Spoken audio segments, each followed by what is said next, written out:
bossing! Magandang umaga sa inyong lahat. Dito tayo sa Botolan, Santiago, Barangay Santiago. Mayroon tayong isang kaibigan na tumawag at may problema yung kanyang pressure tank. Ngayon, gagawin natin na sa abot natin makakaya kung mapapandar natin mga tropa. Ang unang gagawin ko rito ay sa controller. I-disconnect ko muna yung power na galing sa main line. Kailangan natin make sure para hindi kayo makuryente, tipan nyo. Tapos yung load side, kahit hindi nyo natipan kasi load side naman yan. Ngayon, titignan nyo yung controller mismo. Ngayon kapag mahina ang spring nito, pag mahina ang spring nito, kailangan ayusin natin yung spring. Pero okay naman ang spring niya, kaya siguro doon sa contact point lang niya, lihain lang natin yung contact point niya mga tropa. Maganda pa naman ang pitik ng ano niya, oh. Umipitik pa naman. So, ang gagawin natin, lihain natin yung contact point. May contact point to dito. So, yan. Lihain nyo ng ganyan yung contact point niya. Magkabilaan. Ayan. Pag nalihan na natin, kasi minsan nagkakaroon ng corrosion yung contact point. Ayan. Pinong liha lang para hindi maubos yung contact. Ayan. Kasi pag hindi ko contact yan, talagang hindi gagana yung pressure tank. Dito nang gagaling yung supply ng makina para mapandar yung makina. Ayan. Okay naman tong controller niya. Dahil hindi naman nababasa, wala naman ako nakikita ang bakas na nabasa ng tubig. Siyempre na-stuck siya. Nagkaroon siya ng corrosion.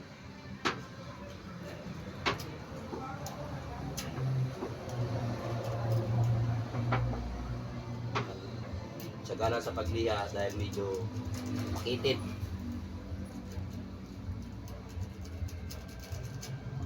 Yan. Tapos yung kabilang side naman niya, yung pinagpapaluan niya mismo. Yung main.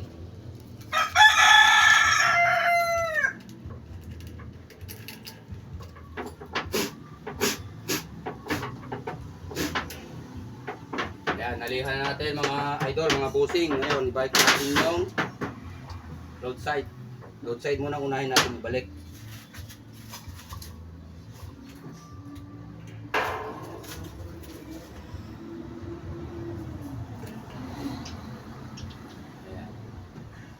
Make sure na mahigpit para hindi magkaroon ng loss contact.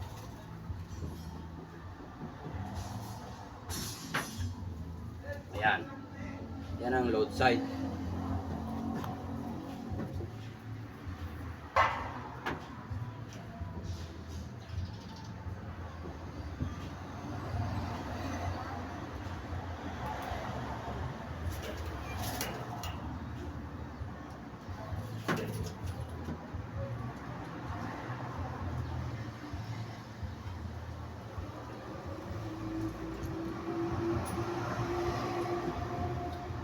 Ayan mga idol, nilagay natin ang load side. Ngayon, tingnan natin ngayon yung line side. Make sure bago kayo maglagay ng line side, kailangan meron din kayong tester. Testerin nyo ulit. Baka mamaya masalisihan kayo ng supply. Para safety. Ayan. Kailangan lagi kayong may baong tester. Ayan. Ito, dito ka tayo para makita. Ayan. Makita. Set nyo sa easy bolts. Make sure na walang dumadaloy na kahit matiting na kuryente. Ayan, nakikita nyo. Wala nang dumadalo kuryente. Ngayon, sigurado tayong walang input supply. Pwede na natin ilagay yung line side.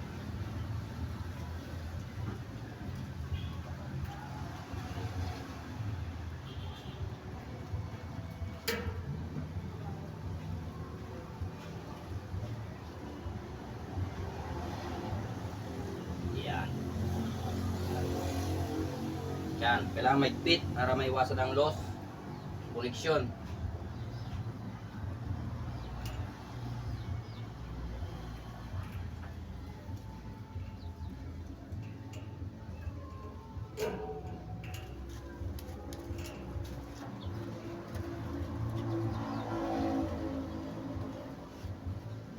Kapag nalinis natin itong controller at wala pa rin, oh! Ayun oh. Nahulog. Saan to? Ayun doon. Balik lang. Ayun. Tama. Sorry ah. Nahulog kasi dito yung mataas na part itong pinagagawa natin. Napahirapan tuloy yung aking classmate. Buti na lang medyo mahaba yung kamay. Nadudukot yung tornilyo. Pasensya na. Pasensya na. Tao lang. Yan. Para masigurado nyo na kasi wala namang kuryente. Kamayin nyo na lang muna. Baka mahulog ulit eh. Mamulot. Yan. Tapos ikpitan natin ng Phillips screwdriver. Okay. Ayan na. Ikpitan lang natin. Kasi dyan minsan nagkakaroon ng mga loss. Okay.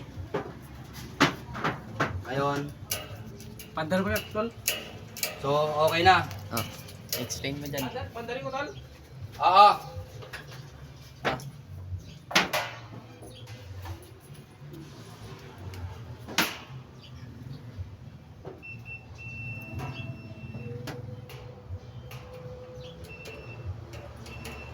Okay. So, ibig sabihin, mayroon yung dalawa. May papaandarin niya. Sige, ready. Pandarin mo. Ayan. So, wala. Ayan, mandar na.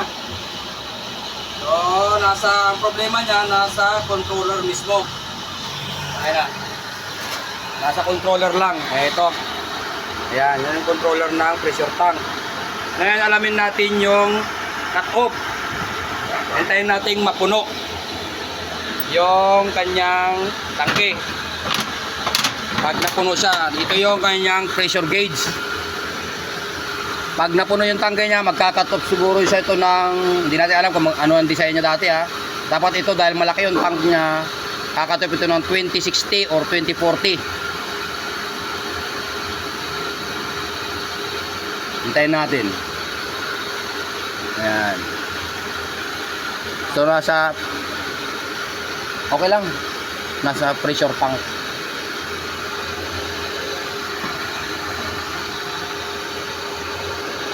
Nasa pressure tank na. Ano mo nga yan? I-off mo.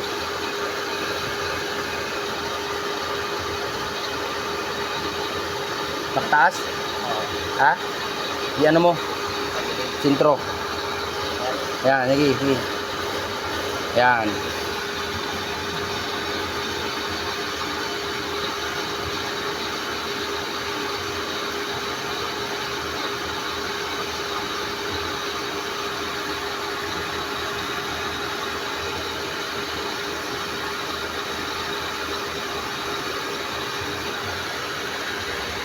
Wala kayang singaw dito.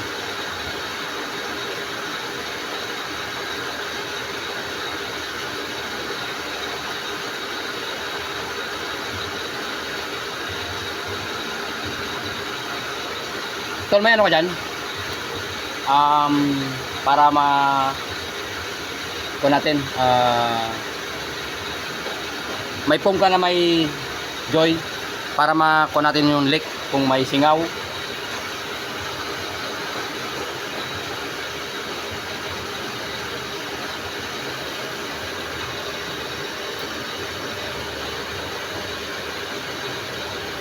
Kailangan i-checklist, i-check ano natin to, i-test natin to.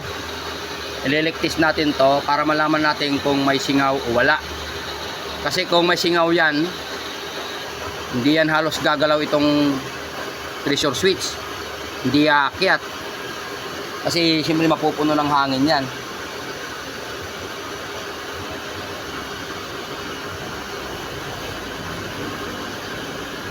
Kumakarga na, no? Bago pa yung mga ano niya, oh. Pitan niya. Ay, parang may tubig.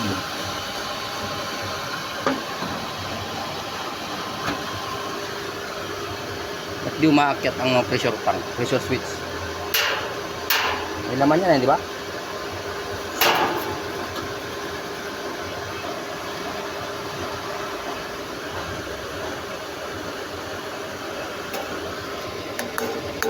Yun no, may stock. Meron na, 20.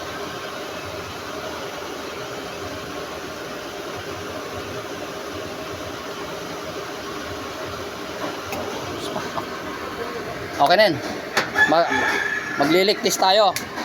Tutok mo. Ito pang paraan ng paglilik test. Sige lang. Walang buta. Di.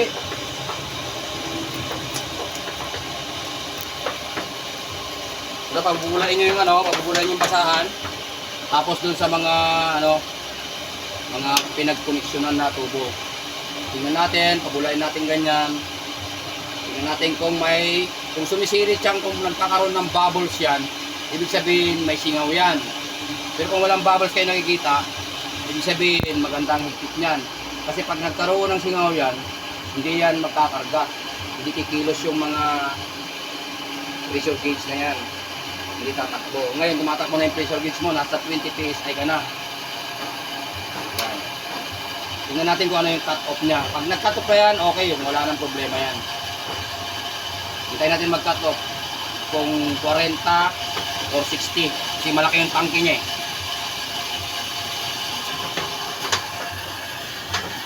So, ibig sabihin, wala pong singaw.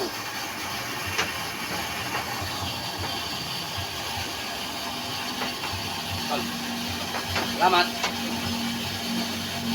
Tingnan natin ha. Malamang 40. 40 ang takbo.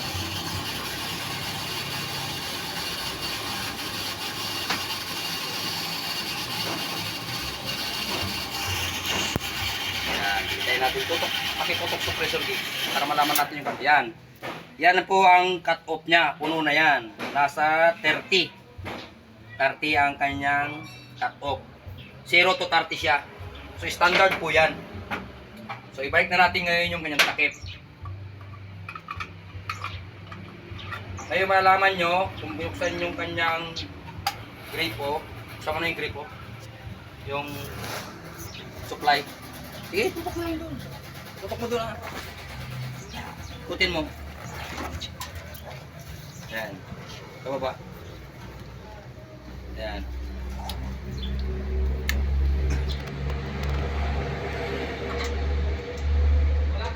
Ha? Walang tubig lumabas? Okay, sige. Sige, buksan mo. Hintayin natin mag-cut off siya. Bababa yan. Tapos, aandar ulit. Ang laking tubig yan, Tol. Ha? Ang laking tubig yan. Ang laking tubig? Sige, yan mo na. Okay na yan. Basta, ibig sabihin, pag di niya ginagamit, di naman gumagalaw yung pointer nung gauge ng tubig. Kaya, ibig sabihin, walang singaw kahit saan auxiliary. So pag nag-zero yan, under automatic yan. O sige, maraming salamat mga viewers, mga mga vloggers. Maraming salamat.